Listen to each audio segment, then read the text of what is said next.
Oh,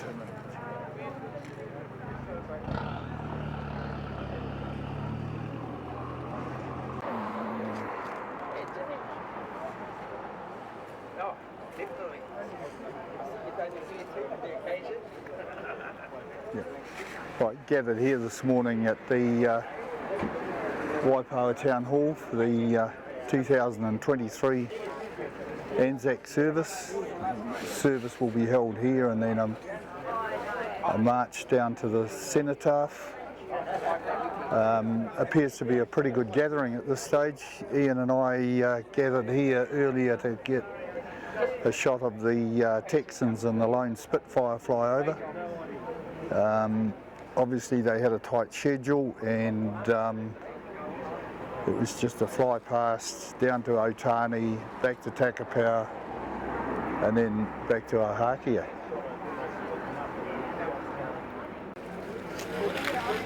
Glorious day for the 2023 service.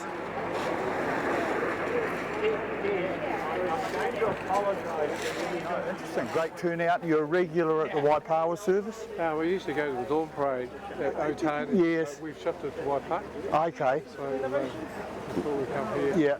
Were you at the dawn parade this morning? No. No. I'm a member of the Waipawa. Oh yes, yes, so yes. Got a bit of support there. Yeah. Oh, cool. Good on you. I mean, it's great to see these turnouts still happening like this, isn't it? It'll be a big turnout. Probably. Yeah, that's interesting. So where did they? Do you know the story of how they met? Yeah. Well, my mum was she was in the ACAC guns in London. Yes. And my dad was. I think she used to. Her girlfriends went to the New Zealand club. Okay. And they met there? They met there. Okay. Okay. She served in Belgium for D-Day. Yeah. So Dad, he served in mainly Northern Africa and Italy. Did he? Yeah. Yeah. Yeah.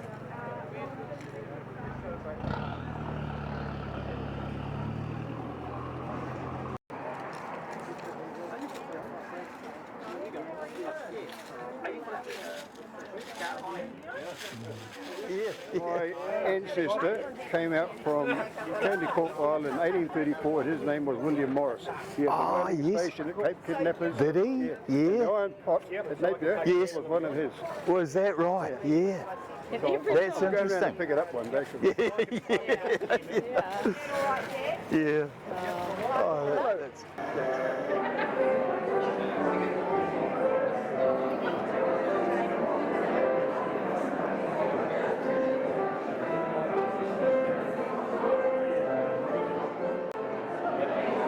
A good crowd rolling in here at the Waipawa Town Hall for the 2023 Anzac service. Mayor Alex Walker has just walked in. Once again, a great turnout with the veterans and cadets still to come in. The hall is going to be quite well packed.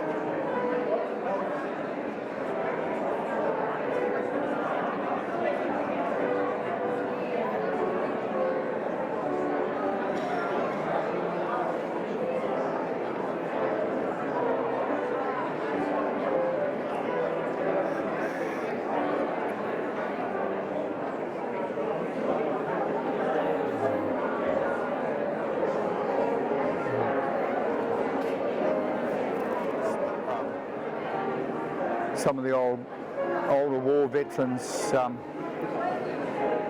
filing on in now. Some now reaching ripe old age, and it's so great to have them here today. Having had a few hiccups through the last few years with COVID and so forth. A wet, miserable day last year, but we still had good attendances at Onga, Takapau, Takakino, dawn service at Waipawa. And the day dawned beautifully fine here.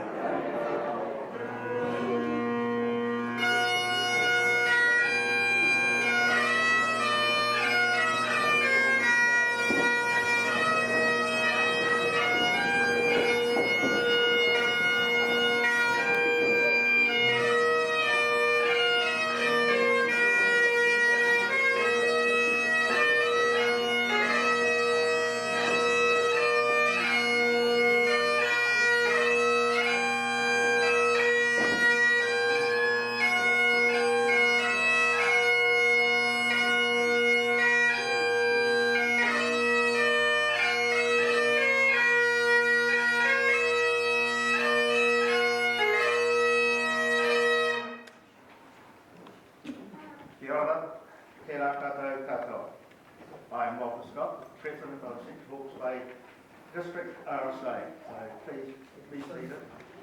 Now, today's a very special day for us, for a local RSA. We have 4 World War II vets present.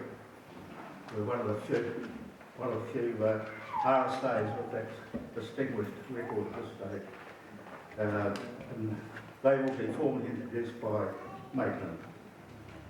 So, Ina mana, ina reo, raurangatirama, tina koutou, tina koutou katoa. Welcome this morning to the Civic Anzac service, and to see this beautiful theatre packed to the rafters with our community and our service personnel is absolutely incredible. Thank you for joining with us today. I pay my respects to our mana whenua, ngā hapu, ngā marae, o Ngāti Whātui Āpiti, Mataweka and Te Pairu, tēnā koutou. To our cyclone-affected whānau across Tamatea Central Hawke's Bay, and particularly across Waipawa and districts, tēnā koutou. And most importantly, to our service personnel and our return service personnel, and our taonga, our treasures, who are sitting in the front row with us this morning, and some of which are over 100 years old. They are incredible taonga that we have here in Central Hawke's Bay. A very warm welcome to you all. Walter, our President of Waipawa District's RSA, thank you very much for the partnership between Central Hawke's Bay District Council and the RSA that puts on this civic service every year. And finally, I also like to welcome a very special guest this morning, and that is a visitor from the Australian High Commission, Joy Clements, who has joined us here this morning in true Anzac spirit, standing shoulder to shoulder, New Zealand and Australia. Kia ora and welcome, Joy, and pleasure to have you with us this morning. It's been an incredible time in Central Hawke's Bay in the last few weeks, not just here but with our families across the east coast of the North Island. And it reminds us all that we honour our service personnel not only in wartime but also in peacetime. And our service personnel that were there to support us in the response to Cyclone Gabrielle, to help keep us safe and to respond to the emergency and the disaster. Our Defence Force personnel that are with us today, warm greetings, they're sitting out to the side there. Our emergency services personnel, our St John's ambulance, our fire and emergency volunteers, all of our service personnel who have been involved in the response to the cyclone. A warm welcome to you too, and a thank you from the bottom of our hearts for your service in protecting us. It is my formal duty this morning to share some words from the Right Honourable Dame Cindy Kero, who is the Governor-General of New Zealand. I'm going to share some formal words that she has released today for this Anzac Day in 2023. Since the first overseas deployment of New Zealand troops in the South African War over a century ago, Aotearoa New Zealand has played its part in many, many international conflicts. On Anzac Day, we honour all New Zealanders who have served our nation. This day belongs ultimately to our veterans and to those we have lost in those distant lands. It reminds us that New Zealand's involvement in war has come at great cost, and that for many who have come back home, war has marked an end to life as they knew it and understood it. As we acknowledge the destructive nature of war, let us also reflect on the role service personnel have played in the life that we cherish, and the place that Aotearoa New Zealand holds in the world.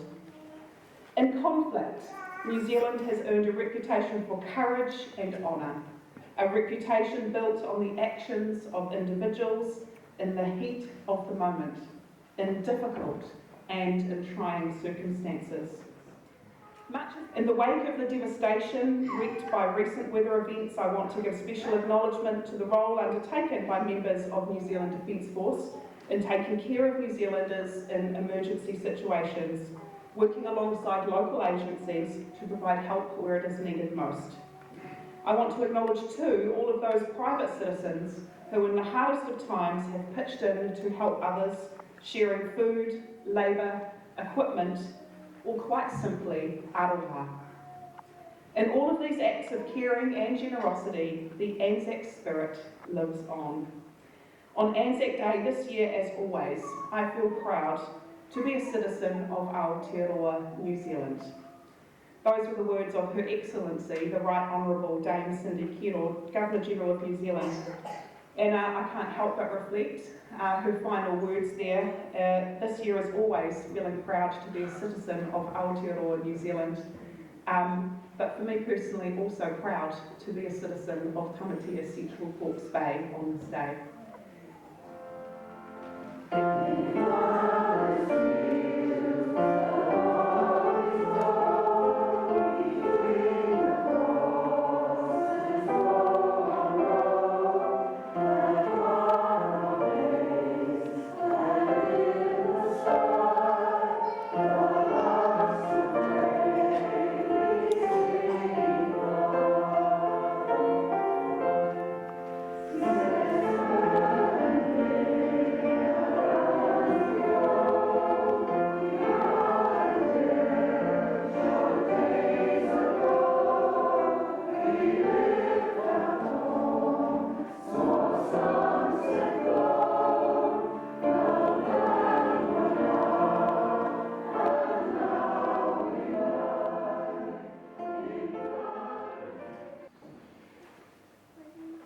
I think these three men, who happen to be men of Waipawa breed, are typical of the New Zealanders who served around the world and in Italy in this case. We should remember these actions with respect and remember what they had done, what they tolerated, what they did.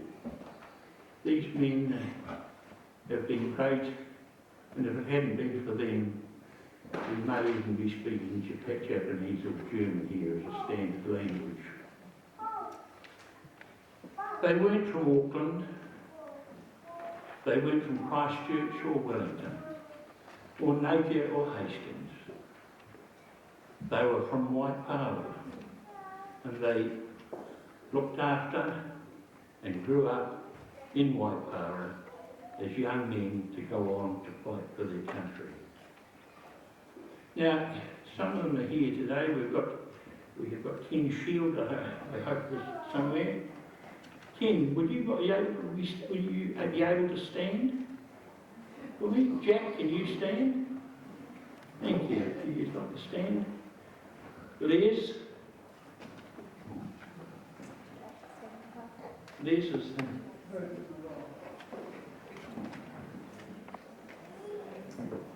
I can't give you Wally Malcolm, ladies and gentlemen, but I can give you three men, 96-year-old, 97-year-old and 104-year-old, who made it possible.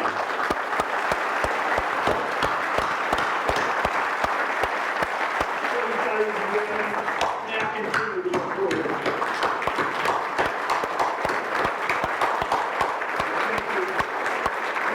Tremendous. I want to thank you all for applauding these three men in front of us here today who have represented New Zealand at the coalface of maintaining New Zealand, the country that we want to live and to enjoy. To each of you, may I say thank you on behalf of Waipawa and New Zealand for what you have done, what you have given for us and done for us. We can never repay you, but we can only say thank you. Thank you, ladies and gentlemen.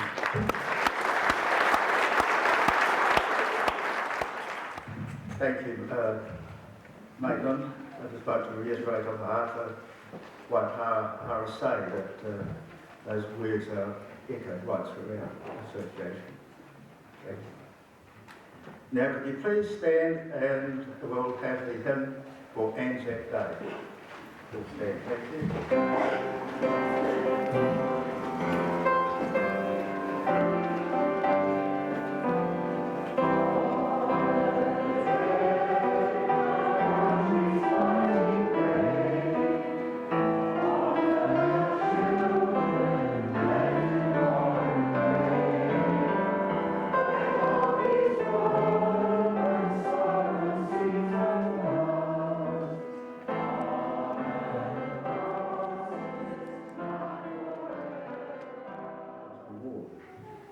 Maitland is still on our executive committee and is currently our association padre. He was awarded a Queen's Service Medal in 2006 for his service to this community. He served 4 terms on the Central Hawke's Bay District Council as a councillor and was chairman of the Hawke's Bay Crematorium for 9 years. The Justice of the Peace for 17 years, chairman of Presbyterian Services East Coast, and for New Zealand 9 years. Maitland has been recognised by his peers by being made a Fellow of the Institute of Management and also a Chartered Fellow of the Institute of Directors in 2016. He resides on the lifestyle block in Otago and is married to a very talented Helen who happens to be our treasurer. So Maitland, thank goodness that's all you've done. I'd still be here another half an hour. Ladies and gentlemen, Maitland now. I'd just like to say I'm very privileged to have been the president of this RSA. It's not a big RSA, but it's one that has cared for a lot of guys, a lot of their families over a long time.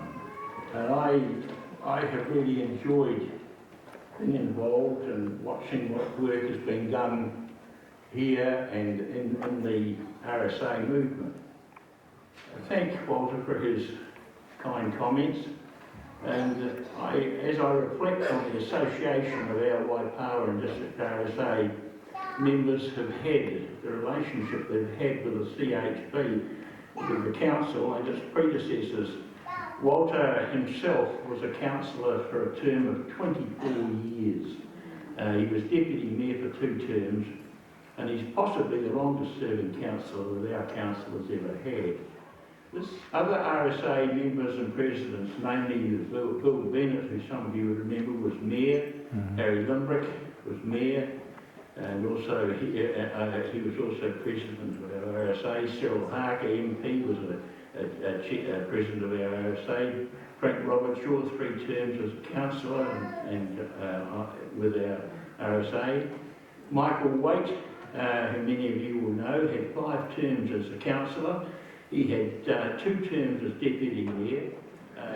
Terry Kingston is also a 5-term councillor, and with a number of other members who served on the various councils who were the predecessors to the CHBDC. So the relationship has been very close together. Now, any speechmaker who's here and who will know and will perhaps empathise with me, I'm dealing with, and I was dealing up until about half an hour ago, with our returned servicemen, one of 97, one of 96, and one of 102. And I thought 102, that's great. We've got 102, he can't make it today, it's not up to him, he can't physically do it. But what do? Terry Kingston turns up here about half an hour ago and says, I've got a guy here, 104, who served in the Pacific. So now my whole speech has virtually gone out the back door within a couple of seconds. So I now have to improvise, and first of all, I don't think it's fair. It's not right. Now, Les Morris is sitting front here, and he's 104. And I think it's just, I thought Wally Malcolm at 102 has got this place fairly well to himself. And what happens, he's been beaten by Les, and I can just congratulate you and thank you, Les, for making the effort to come here today, stuff up my speech, but we've just got to say how pleased we are that you are here and that we have in this district a 104-year-old gentleman. And I'll give you that. A reading from the book of the prophet Micah.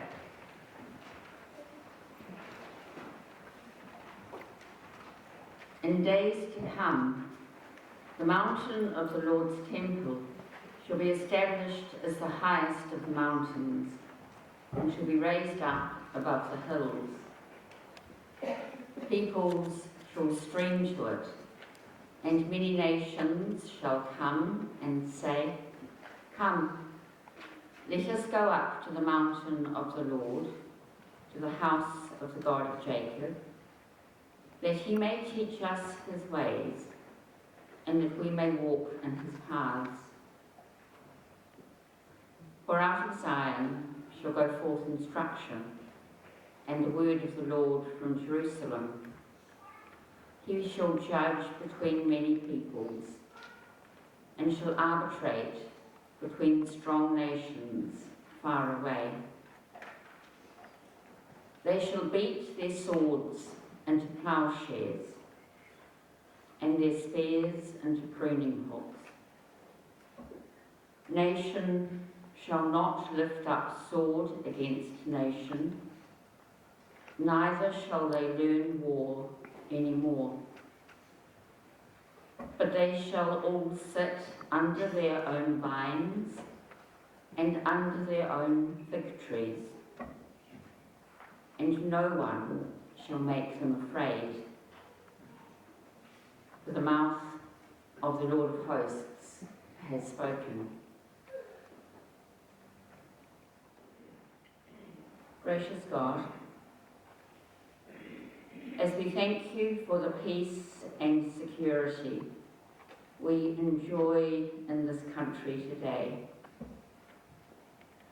we thank you too for the commitment of our servicemen and women in times of war, in peacekeeping operations, and in home duties, and the courage, commitment, comradeship, and integrity with which they seek to serve.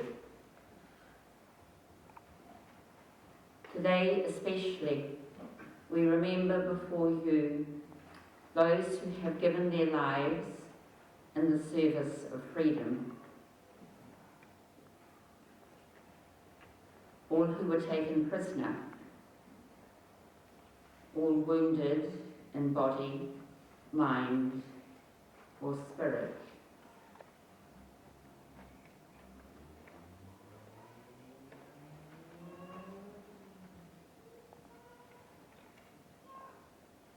We remember all those who gave so much in staying behind, all those who worked in factories, offices, and on the land.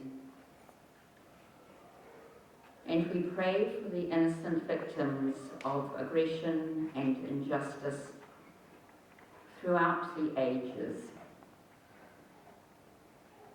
Help us to strive for peace in our world, to make this world a better place, to hold dear the freedom that was won for us. May we use it wisely, so that all people may live in confidence and hope, and in harmony with each other and with our world. In Christ's name we pray. Amen. Amen. All please stand for the national anthem.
Here come the vets, Jack and Perry leading the way.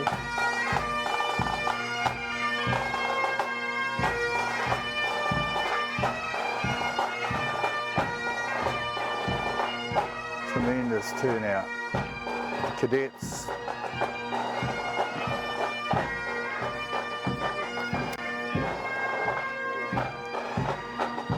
local cadets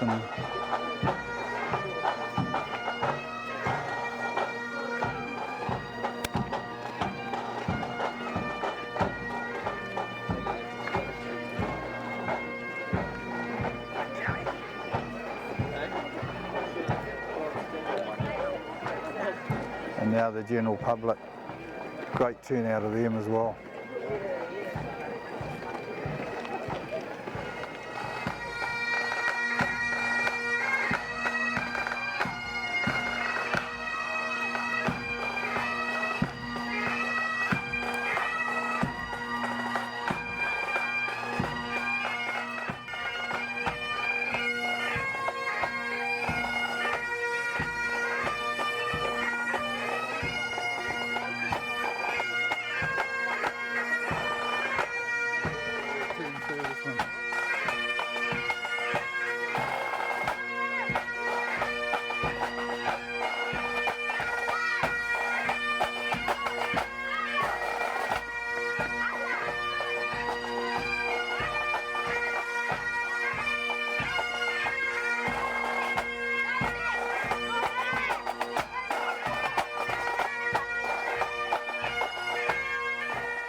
Excellent turnout in Waipawa today.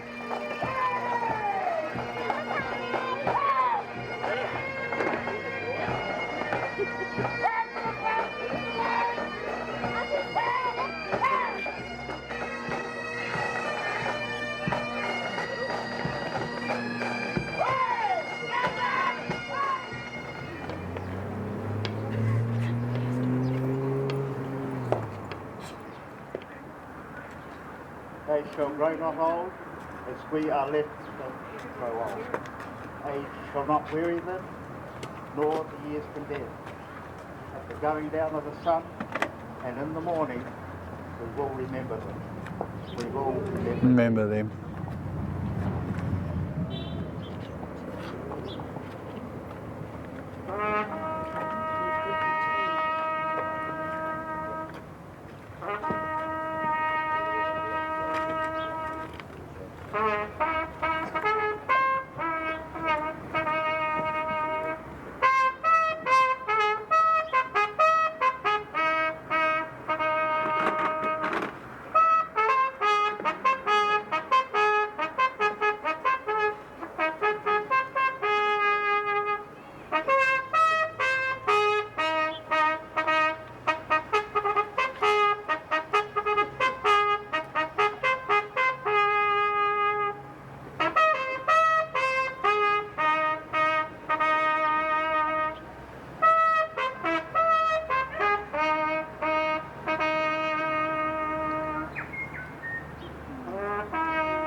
Cadets